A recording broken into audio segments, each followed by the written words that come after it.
चंद्रयान की सफलता से दुनिया को पहले शॉक किया। उसके बाद G20 समिट में दुनिया की 20 सबसे बड़ी इकोनॉमीज इंडिया आ रही हैं। क्या इंडिया फॉर्म में आ रहा है या 2024 में होने वाले जनरल इलेक्शन में अपने थ्रोन्स को मजबूत करना है? आइए देखते हैं। दोस्तों, इंडिया में G20 वर्ड आपको बार बार सुनने को मिल रहा होगा। कुछ लोग सोच रहे होंगे कि ये T20 वर्ल्ड कप की तरह कुछ है और कुछ सोच रहे होंगे कि ये कुछ नई चीज है। तो सबसे पहले मैं क्लियर कर देता हूं कि G20 20 देशों का एक ग्रुप है जिसकी मीटिंग होती है, या तो इसको सम्मेलन कह लो, बैठक कह लो या समिट कह लो। इस बार इंडिया G20 की प्रेसिडेंसी कर रहा है। G20 में वैसे तो 19 देश हैं और एक यूरोपियन यूनियन है। यूरोपियन यूनियन में 27 देश शामिल हैं। इस समिट में दुनिया के 20 सबसे बड़े देशों के पीएम, प्रेसिडेंट और head of the nation India में आएंगे। दुनिया भर की नजर इंडिया पर रहेगी। दोस्तों, आपको एक सीक्रेट बताऊं, पहले ये समिट इंडोनेशिया में होने वाली थी, लेकिन दोनों देशों ने आपस में अदला बदली कर ली। सोचो क्यों? क्योंकि 2024 में इंडिया में जनरल इलेक्शन है। कुछ समझ में आया? चलिए अब ये समझते हैं कि G20 का इंडिया में समिट होने का क्या मतलब है। उससे पहले कुछ क्लियर कर लेते हैं। G20 20 देशों का एक ग्रुप है जिसमें दुनिया की 20 बड़ी इकोनॉमी शामिल है। G20 का अपना कोई हेडक्वार्टर, अपना कोई ऑफिस नहीं है। इसमें ट्रोइका बनाया जाता है। 2022 में इंडोनेशिया ने इसकी प्रेसिडेंसी संभाली। अब इंडिया संभाल रहा है और आगे ब्राजील संभालेगा। कमाल की बात यह है कि ये तीनों देश डेवलपिंग कंट्रीज हैं।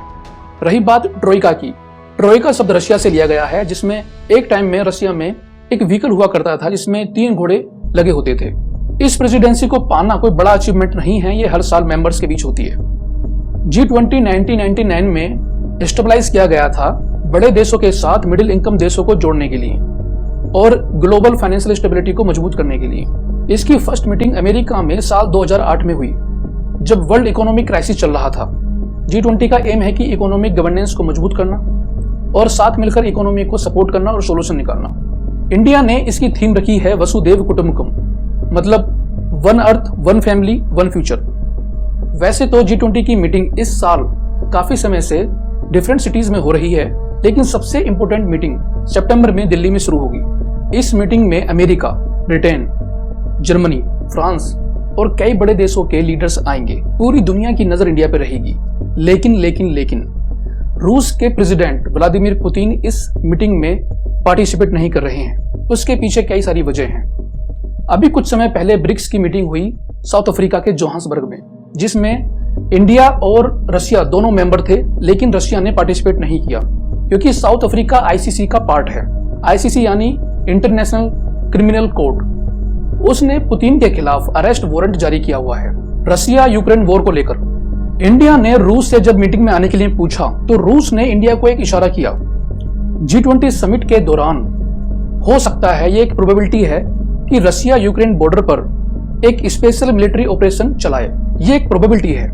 मान लो अगर रशिया इस मीटिंग में आता तो इंडिया पे काफी ज्यादा प्रेशर होता, क्योंकि इस मीटिंग में नाटो के कई सारे मेंबर आ रहे हैं। रशिया और नाटो के मेंबर आमने सामने होते, बीच में इंडिया को एक स्टैंड लेना पड़ता। लेकिन इंडिया अभी इस सिचुएशन में नहीं है कि वो कोई स्टैंड ले। अब चलो ठीक है, रशिया इस मीटिंग में नहीं आ रहा, लेकिन अमेरिका और चाइना दोनों आमने सामने हैं, जबकि इन दोनों देशों के बीच ट्रेड वॉर और टेंशन चल रही है। और चाइना ने 2023 में अपना न्यू ज्योग्राफी मैप का एडिशन लॉन्च किया, जिसमें उसने ताइवान, साउथ चाइना सी और अरुणाचल प्रदेश और अक्साई चीन को अपने मैप में शो किया। इसको लेकर इंडिया का क्या एक्शन होगा? दूसरी तरफ अमेरिका, वो भी कुछ एक्शन ले सकता है। तो कुल मिलाकर इन सब चीजों को ध्यान में रखकर इंडिया के लिए ये समिट काफी चैलेंजिंग होने वाली है। वैसे एक बात तो है, इंडिया से एक क्वेश्चन तो जरूर पूछा जाएगा कि रशिया यूक्रेन वॉर पर आपका क्या स्टैंड है, जबकि इंडिया पहले ही कह चुका है कि यह क्राइसिस डेवलपिंग कंट्रीज की जिम्मेदारी नहीं है। अब आगे इस वीडियो में सबसे इंपॉर्टेंट बात देखते हैं। जब भी कोई देश का पीएम या प्रेसिडेंट किसी दूसरे देश के लिए विजिट पर निकलता है तो अपने साथ सिक्योरिटीज ऑफिसर्स और मिनिस्टर लेकर चलता है। अब आप सोचो, G20 में इतने सारे देशों के लीडर्स इंडिया में आएंगे तो उनकी सेफ्टी, उनका मैनेजमेंट, उनकी रिस्पॉन्सिबिलिटीज इंडिया की है। अब इन सब चीजों को लेकर इंडिया में 2 ग्रुप बन जाते हैं, एक क्रिटिक का और एक सपोर्टर का। किसी भी समाज और देश के विकास के लिए क्रिटिक और सपोर्टर्स का होना बहुत जरूरी है। तो सबसे पहले क्रिटिक्स को देखते हैं कि उनका क्या मानना है। क्रिटिक्स ये मानते हैं इंडिया G20 की प्रेसिडेंसी कर रहा है और यहाँ पे काफी देशों के लोग आएंगे, तो क्या हमें दिल्ली NCR को बंद कर देना चाहिए? सेफ्टी के लिए ये अच्छा तो है, लेकिन VVIP मूवमेंट के लिए हमें क्या चीजों को छुपा देना चाहिए ताकि विदेशी लोगों को सब कुछ साफ सुथरा लगे? क्या ये ठीक है? अब मान लो यही G20 समिट न्यूयॉर्क और लंदन में हो रही है, तो क्या वहां पर वो सिटी बंद हो जाएंगी? इतने बड़े स्तर पर वहां पर ऐसा कुछ नहीं होगा।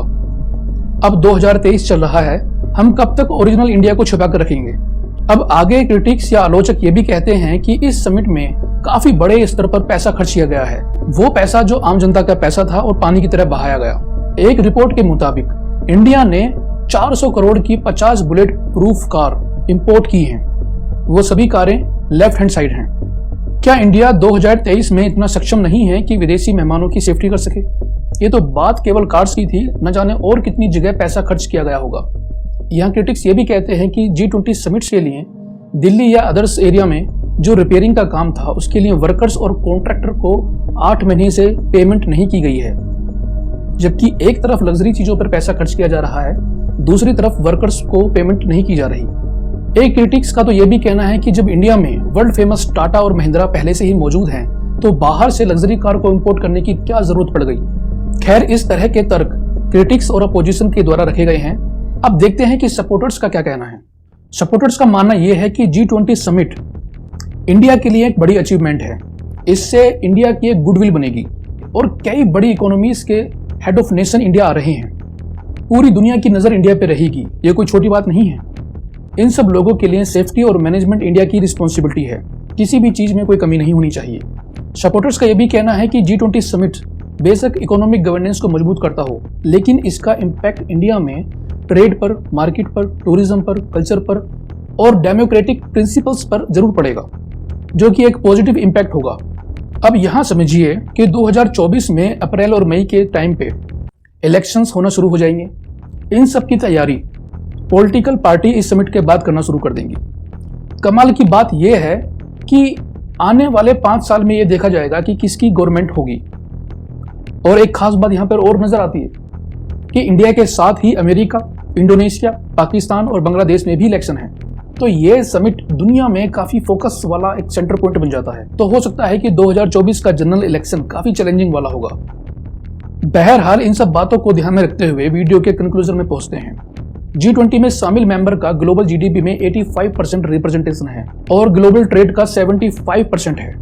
इसके साथ ही वर्ल्ड पॉपुलेशन का 2/3 पार्ट है। इस हिसाब से भी G20 समिट इंडिया के लिए काफी इंपॉर्टेंट है।